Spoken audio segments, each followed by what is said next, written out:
जय जय रघुवीर समर्थ. शुका सारिखे पूर्ण वैराग्य जाचे, वसिष्ठा परिज्ञान योगेश्वराचे. कवी वाल्मिका सारिखा मान्य ऐसा, नमस्कार माझा सद्गुरु रामदासा. श्रीराम मला वाटते अंतरी त्वा वसावे, तुझ्या दासबोधासी त्वा बोध व्हावे. अपत्यापरी पाववी प्रेमग्रासा, महाराज या सद्गुरु रामदासा. जय जय रघुवीर समर्थ. श्रीकृष्ण गोविंद हरे मुरारे, हे नाथ नारायण वासुदेव. प्रद्युम्न दामोदर विश्वनाथ, मुकुंद विष्णोर्भगवन् नमस्ते. सच्चिदानंदरूपाय विश्वोत्पत्त्यादिहेतवे, तापत्रय विनाशाय श्रीकृष्णाय वयं नुमः. कृष्णाय वासुदेवाय हरये परमात्मने, प्रणतः क्लेशनाशाय गोविन्दाय नमो नमः. वसुदेवसुतं देवं कंसचाणूरमर्दनं, देवकी परमानन्दं कृष्णं वन्दे जगद्गुरुं. कृष्णकमलपत्राक्षं पुण्यश्रवणकीर्तनं, वासुदेवं जगद्योनिं नौमि नारायणं हरिं. कृष्ण कृष्णेति कृष्णेति यो मां स्मरति नित्यशः, जलं भित्वा यथा पद्मं संसारात् उद्धराम्यहं.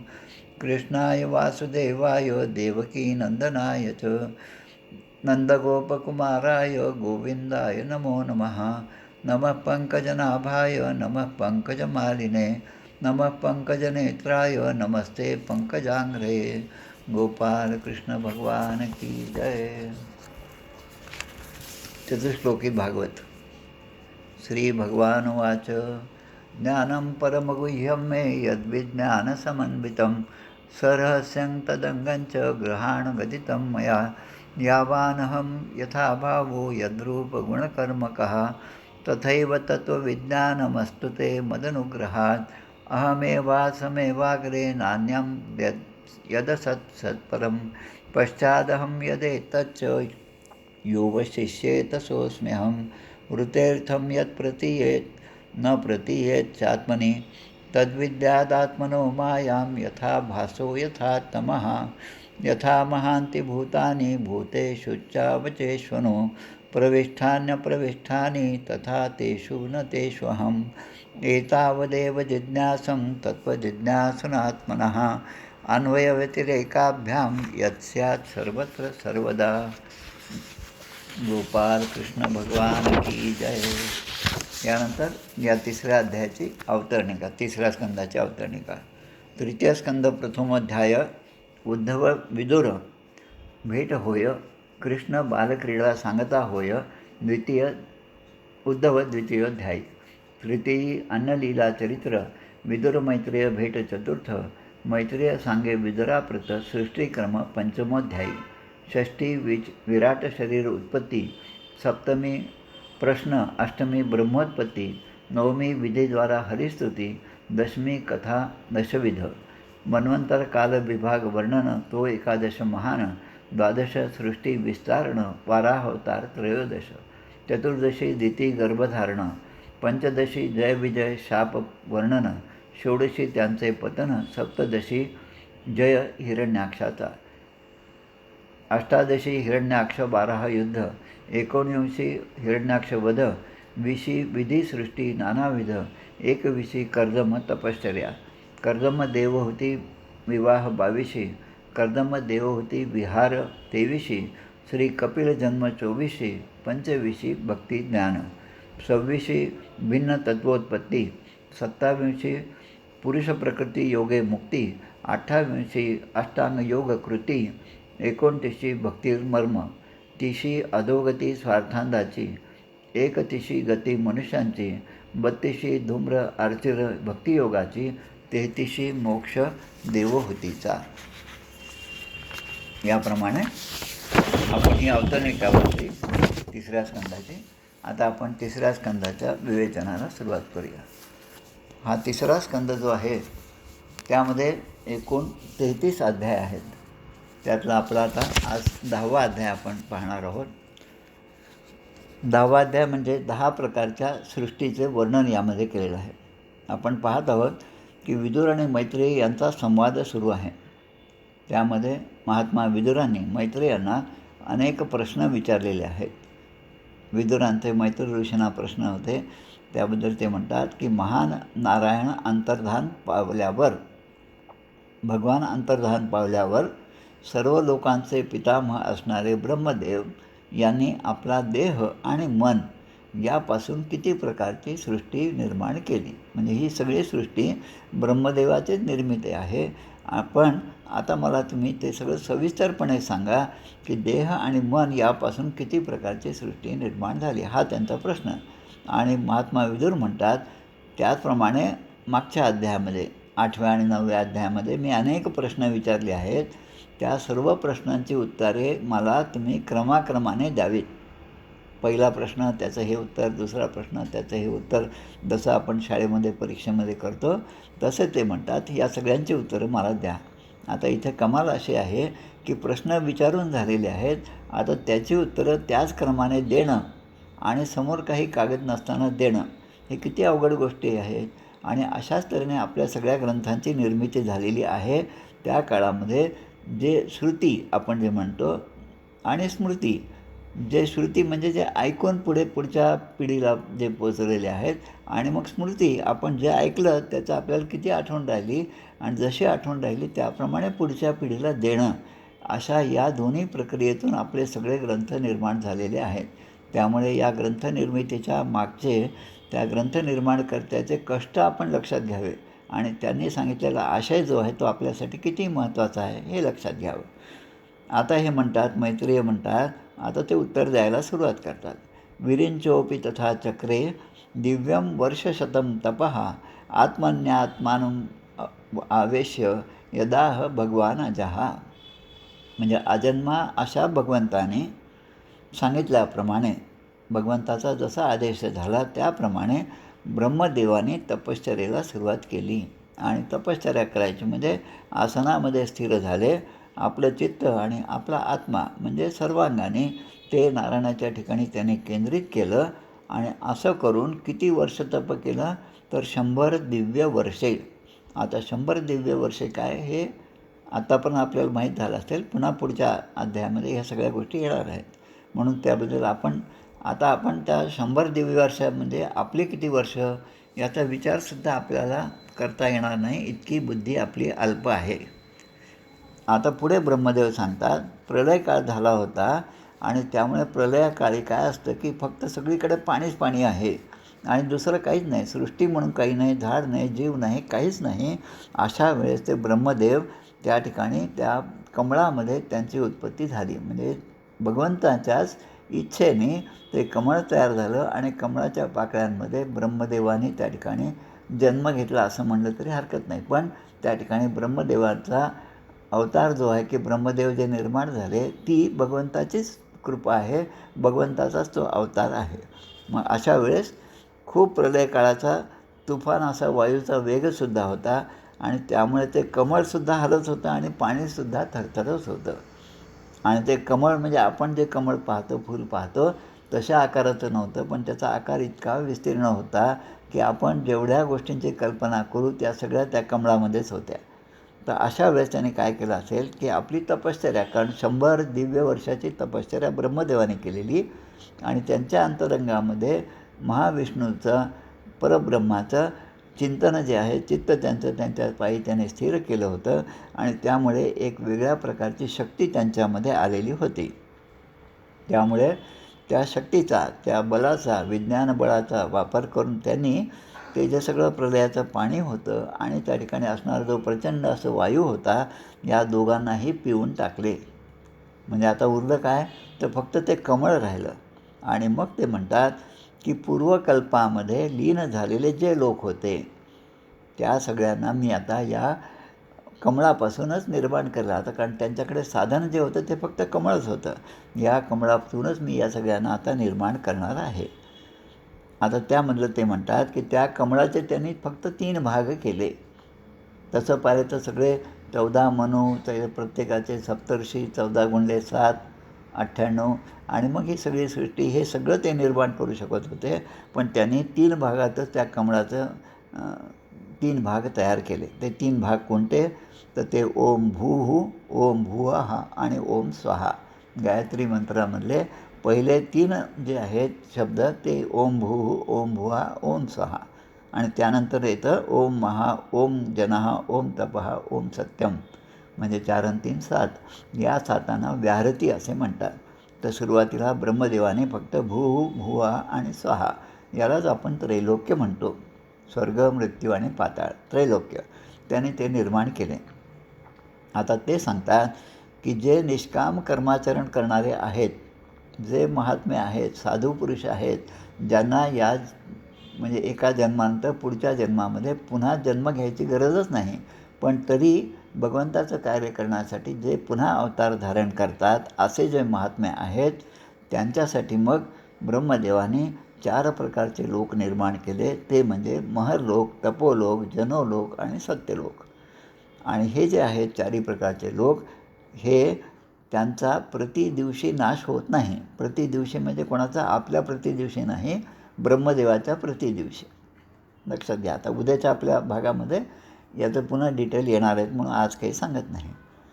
आता मैत्रेय म्हणतात की विषयांचे बदलणे हेच काळाचे स्वरूप आहे. आता हे वाक्य फार मोठं आहे, म्हणजे एक मोठं 2 तासाचं प्रवचन होईल एवढं मोठं या वाक्याचा आशय आहे. विषयांचे बदलणे हेच काळाचे स्वरूप आहे. सोप्या शब्दामध्ये लहान मुलं जे असतात, आपण पाहतो एक नुकता जन्मलेलं मूल, 1-2-4 महिन्याचं मूल, त्याला एक लाल रंगाचं आकर्षण असतं. ते लाल रंगाचं आकर्षण आणि जे त्याला दिसतं ते तोंडात टाकणं हे एक त्याच्या मनामध्ये असतं. म्हणजे त्याचे विषय हे 2च आहेत की लाल रंग आणि जे दिसेल त्याचं भक्षण करणं. या 2च विषयांमध्ये तो आनंदी असतो. ते जर विषय त्याच्याकडून काढले तर त्याला ते दुःख होतं आणि तो रडायला सुरुवात करतो. आता हे लहानपणी शोभून दिसतं, पण तोच मुलगा 10वी-12वीत गेला आणि हे असंच कामं करायला लागले तर ते शोभून दिसत नाही. म्हणजे काळाप्रमाणे विषयांचे प्रेम जे आहे ते आपलं हे बदलत जातं. म्हणून विषयांचे बदलणे हेच काळाचे स्वरूप आहे. काळ बदलला हे कसं ओळखायचं? विषयांचं रूप जसं बदलत गेलं तसं तर काळाचं स्वरूप बदलत गेलं. उन्हाळ्यामध्ये पंखा पाहिजे, हिवाळ्यामध्ये पंखा अजिबात नको. हे विषयांचं बदलणं म्हणजे काळाचं रूप आहे. आणि तो काळ कसा आहे? तो निर्विशेष आहे, अनादी आहे, अनंत आहे. मग भगवंताने काय केलं? त्याच काळाला निमित्त केलं आणि ते सृष्टीच्या रूपामध्ये प्रगट झाले. आता हा जो अध्याय आहे त्याचा अर्थच आहे की 10 प्रकारच्या सृष्टी कोणत्या?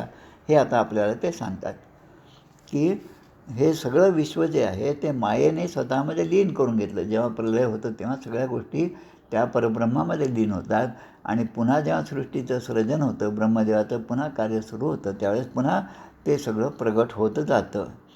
तर अशी जी सृष्टी ब्रह्मदेवाने निर्माण केलेली आहे ती 10 प्रकारची आहे. श्रीमद्भागवतात सांगितली ती 10 प्रकारची आहे. त्यामधल्या 6 सृष्टींना प्राकृतिक सृष्टी म्हणतात, 3घांना विकृत सृष्टी म्हणतात आणि एक जी आहे ती प्राकृतिक आहे आणि विकृती आहे, असे दोन्ही पण आहेत. आता या 10 सृष्टीचं वर्णन या सगळ्या या अध्यायामध्ये केलेलं आहे. पहिली सृष्टी जी आहे ती महत्त्वाची आहे. महत्त्व म्हणजे काय? की भगवंताच्या प्रेरणेने सत्वादी गुणांमध्ये विषमता होणे. भगवंताच्याच प्रेरणेने सत्वगुण हा जो आहे त्याच्यामध्ये विषमता आपण पाहतो की प्रत्येकाच्या ठिकाणी सत्वगुण कमी अधिक प्रमाणामध्ये असतो. हे जर त्या सत्वगुणाचं स्वरूप आहे महत्त्वाच्या ठिकाणचं, ती पहिली सृष्टी झाली. नंतर दुसरी सृष्टी जी आहे ती अहंकाराची आहे. अहंकार म्हणजे काय? की पृथ्वी, आप, तेज, वायू, आकाश ही पंचमहाभूते आणि त्यानंतर 5 ज्ञानेंद्रिये, 5 कर्मेंद्रिय हे सगळे यांची जी सृष्टी आहे ती अहंकाराची सृष्टी आहे. तिसरी सृष्टी जी आहे ती भूतसर्ग. भूतसर्ग म्हणजे या पंचमहाभूतांना निर्माण करणारी पुन्हा एक शक्ती आहे, त्याला तन्मात्रा असं म्हणतो. सांख्ययोगानुसार तन्मात्रा म्हणजे सा मात्र यस्य तदेव इति. सत्व, रज, तम हे 3 गुण जे आहेत त्या 3 गुणांचा क्षोभ झाला आणि त्यातला सत्वगुण वाढीस लागला की प्रथम जे निर्माण होतं ते महत आहे किंवा त्यालाच आपण बुद्धी असं म्हणतो. हे तत्त्व तयार होतं. त्या अहंकारामधला जर रजोगुण जर असेल तर त्या रजोगुणापासून काय निर्माण होतं? तर ज्ञानेंद्रिय आणि कर्मेंद्रिय निर्माण होतात. अहंकारामध्ये तमोगुण असेल तर तेज तेज म्हणजे तेजस अहंकारापासून त्यामध्ये आपले इंद्रिय तयार होतात. कान आहे, त्वचा आहे, डोळे आहे, जीभ आहे, घ्राण आहे, हे 5 ज्ञानेंद्रिय आहेत आणि त्या प्रत्येकाची एक एक तन्मात्रा असते. जसं की शब्द तन्मात्रा कोणती तर त्याचा आकाश, म्हणजे आकाश आणि शब्द या दोघांचं अगदी जवळचं नातं आहे. आणि आकाश आणि शब्द हे तो शब्द ऐकू येण्यासाठी इंद्रिय म्हटलं तर कर्णेंद्रिय आहे. अशा 3 गोष्टी त्या ठिकाणी निर्माण झाल्या. त्यानंतरची पुढची जी सृष्टी आहे ती म्हणजे चौथी सृष्टी जी आहे ती इंद्रियांची. आता इंद्रियाने काय होतं, आपल्या इंद्रियाने आपण काय करतो तर ज्ञान आणि क्रिया या शक्ती ज्या आहेत त्या प्रगट होतात इंद्रियांच्या द्वारे. आणि 5वी सृष्टी जी आहे ती सात्विक अहंकारापासून निर्माण झाली. आता सात्विक म्हणजे सत्वगुणे भगवत भक्ती जसं म्हणतो आपण, तसं त्या इंद्रियाची अधिष्ठात्र देवता कोण आहेत की प्रत्येक इंद्रियाचं एक देवता असते. जसं हात आहे, त्या हाताची देवता म्हणजे इंद्र आहे. हाताने आपण देणं घेणं हा व्यवहार करतो. पायाची देवता आहे. प्रत्येक इंद्रियांची एक एक अधिष्ठात्री देवता आहे आणि ही जी आहे ते सगळ्या सात्विक अहंकारापासून निर्माण होतात. यामध्ये मनसुद्धा आहे. आता हेच मन एव मनुष्यानां कारणं बंध मोक्षयोः. तर हेच मन माणसाच्या जीवाच्या बद्धतेला कारणीभूत आहे आणि मुक्तीलासुद्धा कारणीभूत आहे. म्हणून ही 5वी सृष्टी. 6वी सृष्टी जी आहे ती तमोगुणापासून झालेली आहे. म्हणजे त्यामुळे तमोगुण म्हणजे अविद्या. त्यामध्ये तामिस्त्र, अंधतामिस्त्र, तम, मोह आणि महामोह म्हणजे ज्या गोष्टी टाळल्या पाहिजे त्या जेव्हा असतात तेव्हा ती अविद्येची सृष्टी आहे आणि त्याला ही 6वी सृष्टी म्हणतात. तर अशा ह्या 6 प्राकृत सृष्टी झाल्या. आता पुढे वैकृत सृष्टी.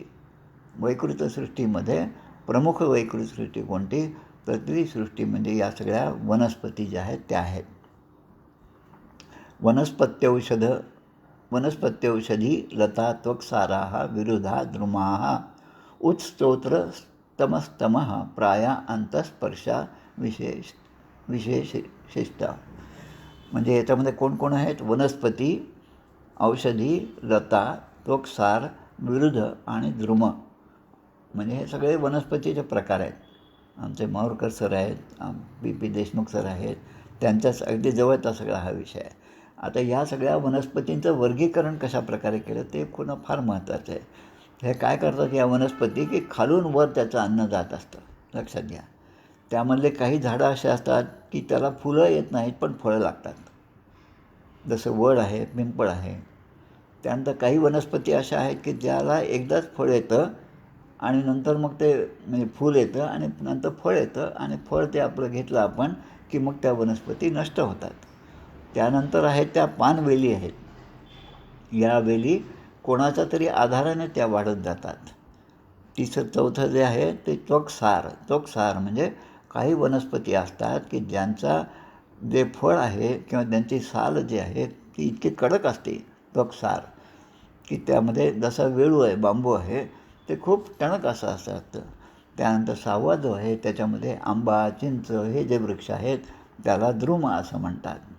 आणि आंबा, चिंच हे कित्येक काळ राहतात आणि त्याची फळं आपण नेहमीच चाखत असतो. अशा प्रकारची ही सृष्टी जी आहे ती 7वी सृष्टी झाली. आता यामध्ये 2-3 गोष्टी महत्त्वाच्या आहेत. या वनस्पतींना स्पर्शाचा अनुभव येतो. आपण त्यांना हात लावल्याबरोबर ती लाजळूची एक वनस्पती आम्ही लहानपणी खूप पाहत होतो आणि ती खूप म्हणजे त्याचा आनंद घेतो. त्याला हात लावलं की ती पानं सगळे मिटल्या जातात. हे सगळे जे झाडं आहेत जगदीशचंद्र बोस यांचं जे सगळं तत्त्वज्ञान आहे आणि संशोधन आहे की वनस्पतीला स्पर्शाचं ज्ञान असतं. याबद्दल एक पर्यावरण महत्त्वम नावाचं एक धडा आम्हाला आत्ता संस्कृत डिप्लोमामध्ये होता. म्हणजे आहे, अजून परीक्षा व्हायचीच आहे. त्यामध्ये एक संस्कृत श्लोक दिलेला आहे. तो आयुर्वेदामधल्या वृक्ष आयुर्वेद या भागातला तो श्लोक आहे. दशकूपसमावापी दशवापी समो हृदः दशहृदः समो पुत्र दशपुत्रो समो वृक्षः. आड म्हणजे एक छोटीशी विहीर आपल्या घरामध्ये पूर्वी होती. ती विहीर दशकूप अशा 10 एक विहीर असेल ते एका प्रपंचामधल्या 5-10 माणसांना पुरणारं एवढं पाणी होतं. अशा 10 कूपं किंवा आड असतील तर त्याच्या त्या जो विस्तार झाला त्याला वापी असं म्हणतात. त्यानंतर अशा 10 वापी म्हणजे एक सरोवर. 10 सरोवरात जेवढं पाणी असेल तेवढी क्षमता एका पुत्राची असते. आणि 10 पुत्र जे काम करू शकतात, जे पर्यावरणाचं संरक्षण करू शकतात, चांगल्या गोष्टी निर्माण करू शकतात, सत्वगुणांनी लोकांच्यामध्ये संक्रमण करू शकतात चांगल्या गोष्टी, असे 10 पुत्र एकत्र जेव्हा येतात तेव्हा त्यांचं कार्य एका वृक्षाप्रमाणे असतं. वृक्ष लागवड करा, नेहमी सगळं गव्हर्नमेंटचं हे सगळं चालू असतं कॅम्पेन. त्या सगळ्यांच्या मागे हा एवढा मोठा वृक्ष आयुर्वेदाचा श्लोक आहे. आणि ही जी सृष्टी आहे ती 7वी सृष्टी आहे. तिला वैकृतिक सृष्टी असं म्हणतात. आता या सृष्टीमध्ये आपण पाहतो झाड जे आहे त्या मुळापासून ते सगळं अन्नद्रव्य पाणी शोषून घेतं आणि त्या झाडाच्या शेवटच्या पानापर्यंत फुलापर्यंत ते नेऊन पोचवतं. हे म्हणजे खालून वर याचं अन्न जात असतं. आता 8वी सृष्टी जी आहे ती ब्रह्मदेवाने निर्माण केली ती म्हणजे पशुपक्ष्यांची सृष्टी आहे. तिला तिर्यक जातीचं म्हणतात, तिर्यक योनी म्हणतात. त्याच्यात कोण कोण आहे? तिरश्चाश्मष्टम सर्ग हा सोष्टाविंशत् विधो मतः अविधो भूरितमसो घ्राणज्ञा वृद्ध्यवेदिनः. या 3ऱ्या स्कंदामधल्या 10व्या अध्यायामध्ये 20वा श्लोक आहे. आता ही जी सृष्टी आहे पशुपक्ष्यांची ह्याच्यामध्ये 28 प्रकार आहेत. पशुपक्षी जे आहेत त्यांना काळाचं ज्ञान नसतं. आपण सहजपणे का आता कोणतं तुमचं किती वर्ष आहेत? माझं 72 चालू आहे, माझं 55 चालू आहे, हे आपण माणूस म्हणतो. पण पशुपक्षी जे आहेत ते त्यांना काळाचं ज्ञान नाही.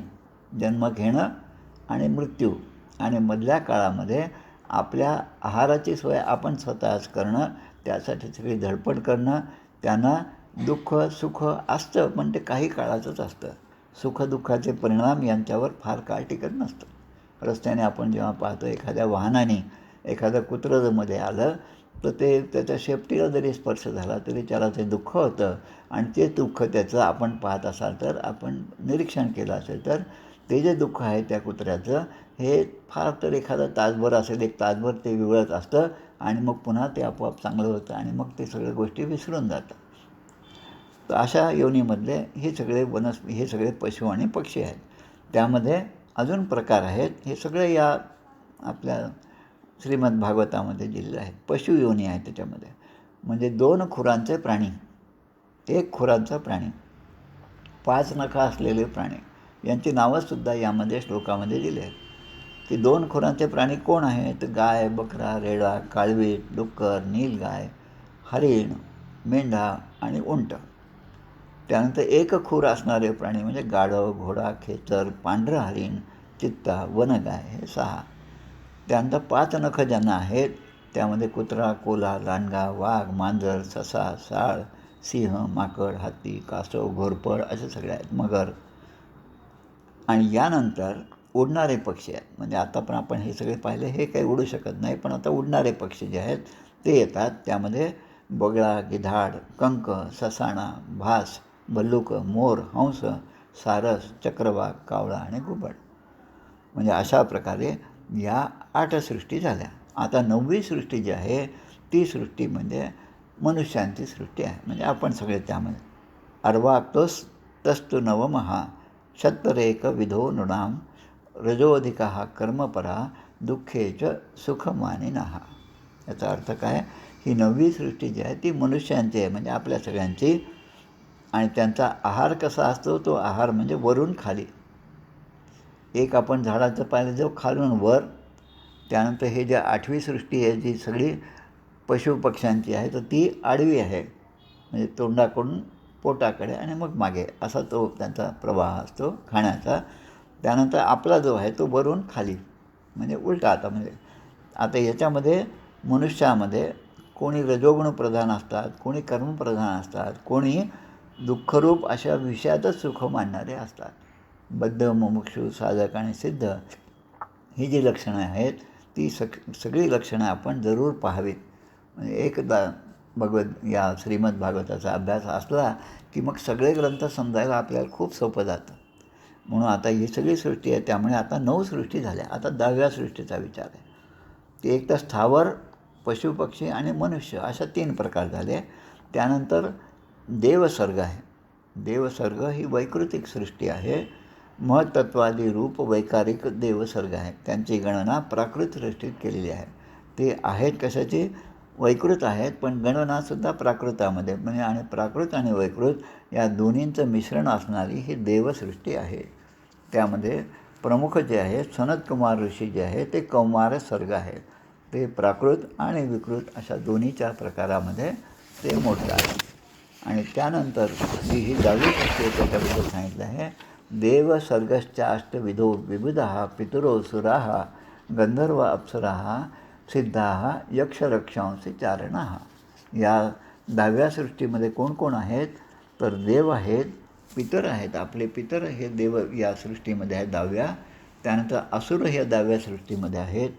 गंधर्व आहेत, अप्सरा आहेत. नेहमी हे जोडीने येतात गंधर्व आणि अप्सरा. त्यानंतर यक्ष आणि राक्षस हे दोन्ही एकत्र येतात. त्यानंतर सिद्ध, चारण, विद्याधर हे 3 एकत्र असतात. भूत, प्रेत आणि पिशाच हे 3 एकत्र असतात. किन्नर, किमपुरुष आणि अश्वमुख हे 3 एकत्र असतात. हे एकत्र का असतात?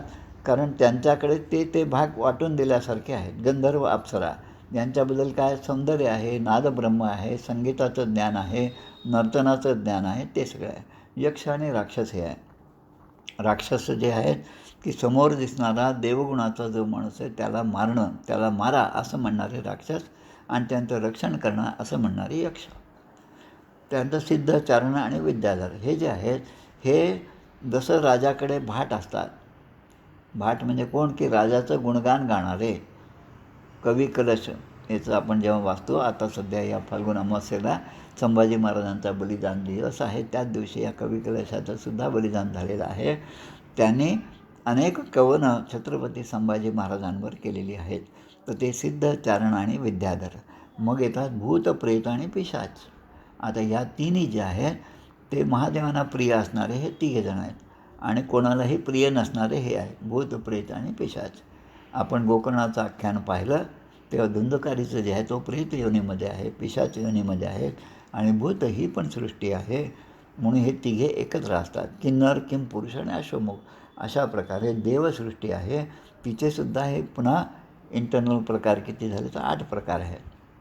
आता आपल्याला सांगतात की यानंतर म्हणजे तू जे प्रश्न विचारले होते आत्तापर्यंत त्यामधल्या या 10 सृष्टीचं वर्णन मी तुला केलेलं आहे, मैत्रेय ऋषी सांगतात. आणि ते काय म्हणतात, आता तू अनेक जे इतर प्रश्न आहेत त्यांचं उत्तर मी आता तुला सांगणार आहे. ते म्हणजे यानंतर मी वंश आणि मन्वंतर याच्याबद्दल सांगणार आहे. तर पुढच्या अध्यायामध्ये 3ऱ्या अध्यायाच्या 11व्या अध्यायामध्ये मन्वंतरादी कालविभागाचे वर्णन सांगणार आहे.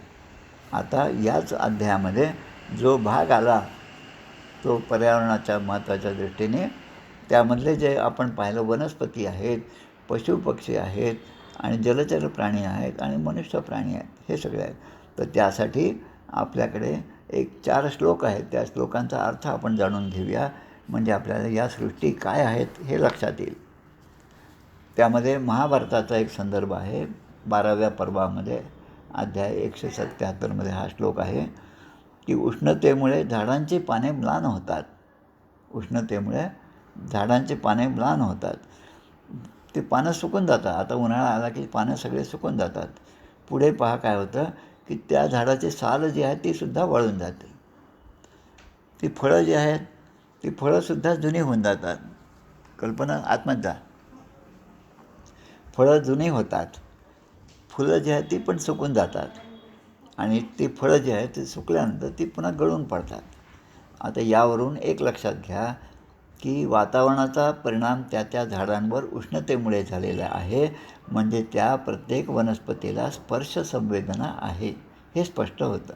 कशातनं? महाभारतातल्या एका श्लोकावरून ही गोष्ट आपल्या लक्षात येते. आता पुढचा श्लोक तो पण महत्त्वाचा आहे ह्या आपल्या गोष्टी समजण्यासाठी. वल्ली वेष्टयते वृक्षं सर्वतश्चैव गच्छती न यश दृष्टेश्च मार्गोऽस्ति तस्मात् पश्यती पादपाः. पादप म्हणजे रोप. वल्ली वेष्टयते वृक्षं. वल्ली म्हणजे वेल. हा वेल जो आहे तो वाढत जातो आणि वेल कसा वाढतो तर एखाद्या मोठ्या वृक्षाला तो स्वतः लपेटून घेतो आणि तो वाढत जातो. आता जेव्हा माणूस रस्त्याने जात असतो तेव्हा धुळीमुळे डोळ्यामध्ये एखादा जरी कण गेला तरी त्याची दृष्टी जाते. 2 मिनटं त्याला काही सुधरत नाही आणि मग तो कचरा डोळ्यातून निघाल्यानंतर मग त्याला तो रस्ता जसा स्पष्ट दिसतो. त्याच्या उलट ह्या ज्या वनस्पती आहेत त्यांना जशी काही दृष्टीच आहे अशा प्रकारे या वनस्पती आता कोणतं झाड चांगलं आहे की ज्याच्यावर मी चढू शकते, जे झाड माझं वजन पेलू शकेल अशी दृष्टी या वनस्पतींच्याकडे असते. म्हणून त्या वृक्षांनासुद्धा पाहता येतं. कारण वृक्षावर सर्व बाजूने तो वेल पसरत जातो, पण माणसाला मात्र ही दृष्टी नसते आणि म्हणून वृक्षांनासुद्धा दृष्टी असते. आणि त्यामुळे ही जी सृष्टी आहे वनस्पतीची सृष्टी आपण जे पाहिलं 4, 5, 6 प्रकारचे ती आहे. आता अजून एक आहे पादैहि सलिल पानांच व्याधीनामिप दर्शनम व्याधी प्रतिक्रियत्वाच विद्यते रसनं द्रुमे. म्हणजे हे झाडं जे आहेत की आपल्या मुळाद्वारे जमिनीतून जलाचे शोषण करतात. हे झाडाचा नेहमीचा गुण आहे. बॉटनी वगैरे हे सगळे जे विषयांचे प्राध्यापक आहेत आपल्याकडे आहेत तसे त्यांना हे पटकन लक्षात येईल. आपल्याला पण अनुभवाने लक्षात आलं. आपल्याला त्यातलं बाकीचं टेक्निक माहीत नसतं. मग त्यांचं आता झाडाचा अजून एक गुण आहे की त्यांच्यावर रोग पडला झाडांवर तर रोग पडल्याबरोबर ते झाड स्वतःहून त्या पानाचा त्याग करतं. रोग असेल ते पानं जे ते खराब होतात, कुजले की आपण लगेच आपण तोडतो, नाही तर ते आपोआप खाली गळून पडतात. म्हणजे इतकंच नाही पण त्या रोगाचा प्रतिकार करण्याचं सामर्थ्यही त्यांच्यामध्ये असतं. एखाद्या झाडाला चीर गेली किंवा आपण एखाद्या कुऱ्हाडीने काही खोच त्या ठिकाणी केली, निर्माण केली, 8 दिवसांनी पुन्हा पाहिलं तर ते पुन्हा जसेच्या तसं झाड असतं, टवटवीत असतं. जाको राखे साह्या मारी सके न कोय. म्हणून हे गुण आपल्याला त्या वृक्षापासून निर्माण होतात. म्हणून वृक्षांनासुद्धा रसनेंद्रिय असतं, त्यांनासुद्धा चव कळते. आणि वक्त्रेणोत पलनालेन यदोर्ध्वं जलमाददेत तथा पवनसंयुक्त पादै पिबती पादपः. हा शेवटचा श्लोक हा सुद्धा या अध्यायाला समजून घेण्यासाठी, अध्यायातले काही काही श्लोक समजून घेण्यासाठी महत्त्वाचा आहे. की एखाद्याने कमळाचा देठ, आपण कमळ जेव्हा आणतो महालक्ष्मीच्या पूजेसाठी बाजारात मिळतात कमळ, आपण आणतो तिकडे आंध्र प्रदेशामध्ये किंवा ज्या भागामध्ये अनेक सरोवर असतात त्या ठिकाणी भरपूर कमळाचे फुलं मिळतात. त्या कमळाला एक देठ असतो. कमळाचं फूल पाहिल्याबरोबर श्रीमद्भागवताचं ज्यांनी श्रवण केलं असेल त्यांना प्रथम आठवण झाली पाहिजे ती म्हणजे ब्रह्मदेवाची. कारण ब्रह्मदेवाची निर्मिती या कमळावर झाली आणि माझी निर्मिती कशी झाली हे शोधण्यासाठी त्या ब्रह्मदेवाने या कमळाच्या देठामधून त्या पाण्यामध्ये प्रवेश केलेला आहे. आणि म्हणून कमळ आणि त्याचं देठ पाहिल्यावर ब्रह्मदेवाची आठवण सहस्रुद्ध भक्ताला झालीच पाहिजे. आणि मग हा जी नलिका असते ते जे खालचा पोकळ भाग असतो, देठ असतो, तो पोकळ असतो आणि त्यामुळे त्या पोकळ देठाला एखाद्या स्ट्रॉ जसा असतो, आपण सरबत पिताना स्ट्रॉ असतो त्याप्रमाणे पाणी आपण त्याच्यातून ओढून घेऊ शकतो. त्याप्रमाणे वायूच्या साह्याने आपण जसं सरबत पितो ते कसं पितो आपण, ती क्रिया कशी आहे की वायूच्या साह्याने आपण ते जे द्रव्य आहे ते आपण पित असतो. तसं वायूच्या साह्याने वृक्ष आपल्या मुळांनी जमिनीतलं पाणी जे अन्नद्रव्य आहे ते सगळे शोषून घेतात. याप्रमाणे हा जो अध्याय आहे या अध्यायामध्ये 10 प्रकारच्या सृष्टीचे वर्णन केलेलं आहे. इथे श्रीमद्भागवते महापुराणे पारमहंस्यां संहितायां तृतीय स्कंदे दशमोऽध्यायः. श्रीकृष्णार्पणमस्तु. आता पुढचा जो अध्याय आहे स्कंद 3 अध्याय 11 उद्या आपण पाहणार आहोत. त्याचा विषय जो आहे की मन्वंतरादी कालविभागाचे वर्णन. किती मनो होते, आत्तापर्यंत किती मनो झाले, 14 मनो आहेत. त्यामधलं हे 7वं मन्वंतर आहे. याचं नाव वैवस्वत मन्वंतर आहे. पुढे अजून 7 होणार आहेत, 14 मनो आहेत. त्या सगळ्यांची यादी, त्या सगळ्यांची नावं हे सगळे आपल्या धर्मशास्त्रामध्ये कित्येक वर्षापासून लिहून ठेवलेले आहेत. एखादं ग्रहण जरी आज असेल आणि ते या भागात दिसणार, या भागात दिसणार नाही, याचंसुद्धा शास्त्र जे आहे ते आपल्या धर्मग्रंथामध्ये सांगितलेलं आहे. त्यामुळे जगातील कुठल्याही धर्मग्रंथापेक्षा, कुठल्याही संस्कृतीपेक्षा आपली संस्कृती किती श्रेष्ठ आहे हे आपल्याला धर्मग्रंथाचा अभ्यास केल्यावरच लक्षात येणार आहे. पण ग्रंथाचा अभ्यास न करता त्यावर टीका करणारे जे असतात ते दुरात्मे नवे पाषाण मनुष्य वेशे, समर्थानेच आपल्याला सांगितलं आहे. पूर्ण ग्रंथ पाहिल्या विणं उगाच ठेवी जो दूषण, ते दुरात्मे म्हणून असे दुरात्मे. आणि मग आपण जे आज रोज पाहतो, बातम्यात पाहतो, इकडे पाहतो की काही शहानिशा न करता कोणीतरी कोणावर तरी बोलायचं, ही जी प्रवृत्ती आहे ती सगळी तमोगुणापासून निर्माण झालेली आहे. पण सत्वगुण आहे भगवत भक्ती. या सत्वगुणाचा आधार घेतल्यानंतर आपण भगवंतापर्यंत पोहोचतो. आणि त्यासाठी भक्तियोग हा निश्चित जो आहे तो सांगितला, तो या श्रीमद्भागवतासारख्या ग्रंथातून सांगितलेला आहे. तर उद्याच्या याच्यामध्ये आपण हे मन्वंतरादी कालविभाग किती आहेत याची मोजणी कशी होते हे आपल्याला उद्या पण लक्षात येणार आहे. ज्यांना खरं म्हणजे विज्ञानाची थोडीशी आवड आहे किंवा तरुण मुलं जे आहेत की त्यांना एक प्रश्न असतो की हे सगळं अध्यात्म म्हणजे नुसतं देवात बसणं, जप करणं, पूजा करणं एवढंच आहे. पण एवढं नसून यामधलं विज्ञान जे आहे ते सुद्धा आपल्याला समजलं पाहिजे. जसे आत्ता आपण श्लोक पाहिले की स्पर्श संवेदना ही वनस्पतींना आहे, त्यांनासुद्धा पाहता येतं. त्यांच्यावर रोग असेल तर ते पुन्हा दुरुस्त करणं ते पण करू शकतात. रसनेंद्रिय हे सुद्धा त्यांना आहे आणि पाणीसुद्धा ते शोषून घेत असतात. हा सगळा विज्ञानाचा भागसुद्धा अशाच प्रकारच्या धार्मिक ग्रंथातून, मग ते मूळ ग्रंथ असे जे आहे ते 18 पुराणं, त्यामधलं श्रीमद्भागवत महापुराण, त्याला महापुराण म्हटलेलं आहे. कारण इतर पुराणांमध्ये 5 प्रकारची लक्षणं आहेत, पण श्रीमद्भागवतामध्ये 10 लक्षणं सांगितलेली आहेत. म्हणून त्याचं महत्त्व आहे. म्हणून आपण या ठिकाणी थांबूया. आता आपण भागवताची आरती म्हणूया. जय जय रघुवीर समर्थ गोपाल कृष्ण भगवान की जय.